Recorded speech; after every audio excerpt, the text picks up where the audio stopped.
Let's go shoot some guns, yeah? We're here for another episode of I5 Tactical. Thank you for tuning in. You're going to see a clip here coming up where I recap some of the items that I had gotten from a buddy of mine.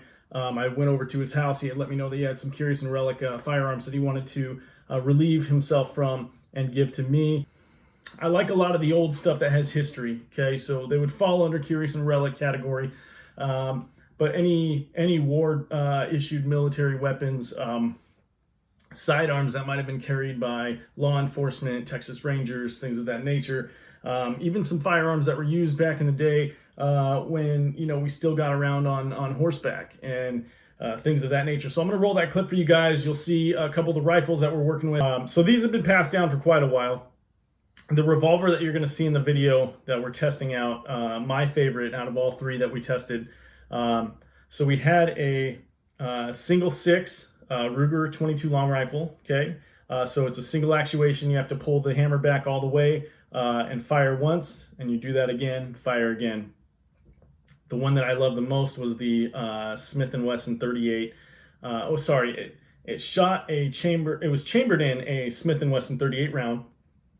Okay, but the revolver was made by Harrington and Richardson. Okay, this was patented and developed in 1896. It is the oldest of all three, actually the oldest of all the weapons that I currently own. Other than adjusting to how you hold the revolver, because it does get a little snappy, it is my favorite out of all of the caliber handguns that we operated today. That, and then we went ahead and tested out these Stava M57 tokarev, the ones that I unboxed for you guys in a prior video. I gotta say, it shot fine.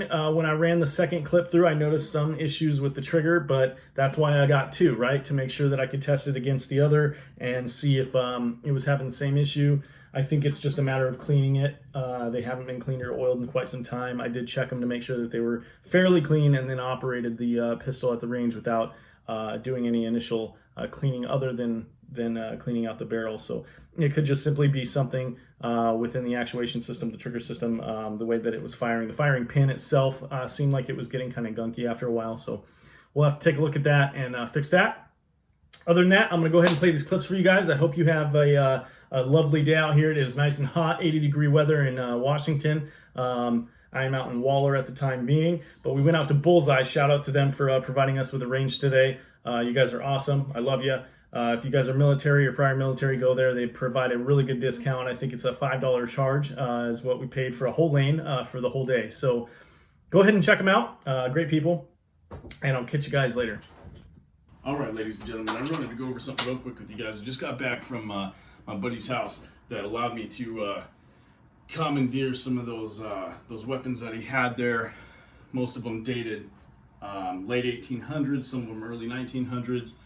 I got to do some work to those to make sure that they're functioning okay before we do any test firing on those, but that's what we're going to be getting to next, one of the videos to come. However, I wanted to go over some of the rifles that he does have. Right here we have a FN Belgian 7mm Mauser. Okay, this shoots a 7mm Mauser round. This is one of the older rifles that was issued to the military back in the day. Still has the original serial number and armory stamp on here as well. Not a lot of issues with the action on this rifle here. It's for the age of it, it's not bad. There's some notch marks and some bang marks here and there, and it's definitely got some patina that has to be worked out, but actually it looks pretty good. It adds character to it. It doesn't have the original adjustments for sight. They used to have a flip-up sight that measured out how far you were if you were shooting in longer distances. One of the other rifles he gave me that was a sweet find. I mean, this is just, I could not thank him enough and be more happy for something like this. You don't come across these a lot, especially with people that want to just give them to you.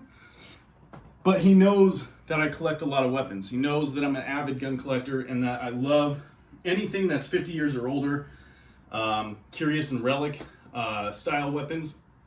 And this is one of them. This is one of the original Model 94 Winchester 3030s that still has the original saddle loop on there. Okay, so that hung out from the side saddle when you were running down the road with your horse, and it kept it in place. So you'd slip this into the sheath that they had, and then that saddle loop would click onto your saddle, and it would hold it in place. This is an amazing firearm. There's not a lot of issues with this whatsoever. This rifle is amazing. It's got a weathered blue steel look onto it. The wood is in great condition. It's like a dark cherry oak wood. And I mean, the sight fixtures are on point. And God, I could not be happier with this rifle. But anyway, so this is chambered in the 30-30 round. This one's a 7mm Mauser. We'll go over the other ones as well later on. But right now, I'm heading out to Bullseye in Tacoma so I can pick up some rounds. I'm going to see if I can test fire a couple pistols out there for you guys. We were going to take out a pre-1900 38 Smith & Wesson. That's right, my friends, a pre-1900 38 Smith & Wesson. This thing was originally produced and then released later on in 1905, so you're going to check that out later.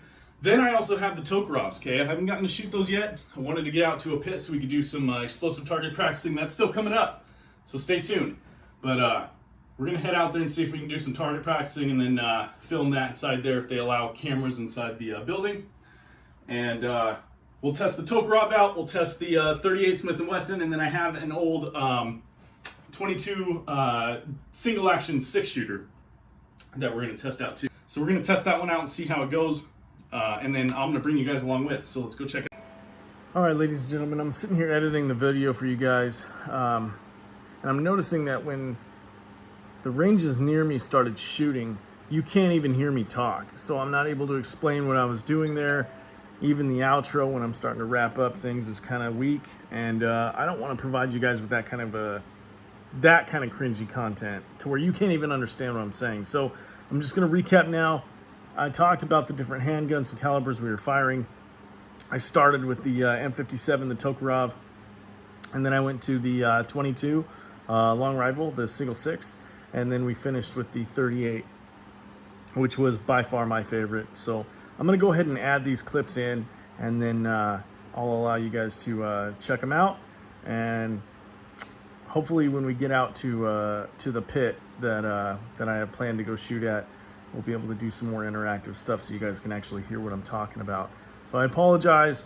I wasn't able to add those because I didn't feel comfortable with it, but I wanted to come on here and let you guys know that I'm working on this, and I'll get this out shortly. I love you guys. Thank you for watching i5 Tactical. I'll see you next time.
Okay, so next we're going to be doing the 38 Smith & Wesson revolver. We're trying out some Winchester 38.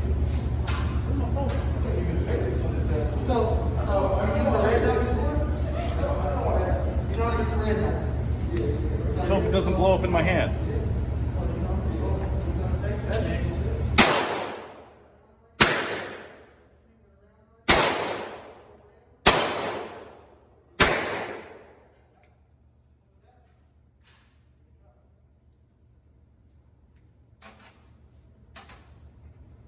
Shoots a little high. I'm gonna try to aim a little lower and see if we can do some good shots there. So with the red dot, I zeroed the red dot already. The red dot zeroed in. I did that first thing on the line.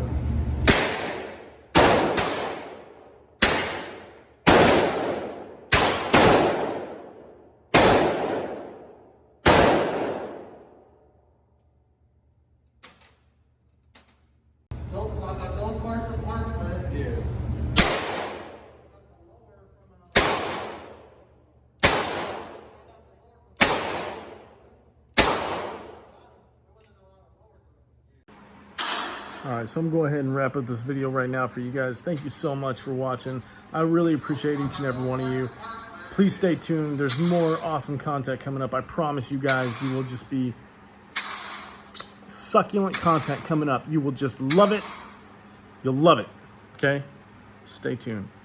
Go ahead and like and subscribe if you haven't already. Please hit that notification bell so you get notified of new content when it comes out. And as always, stay safe and stay tactical.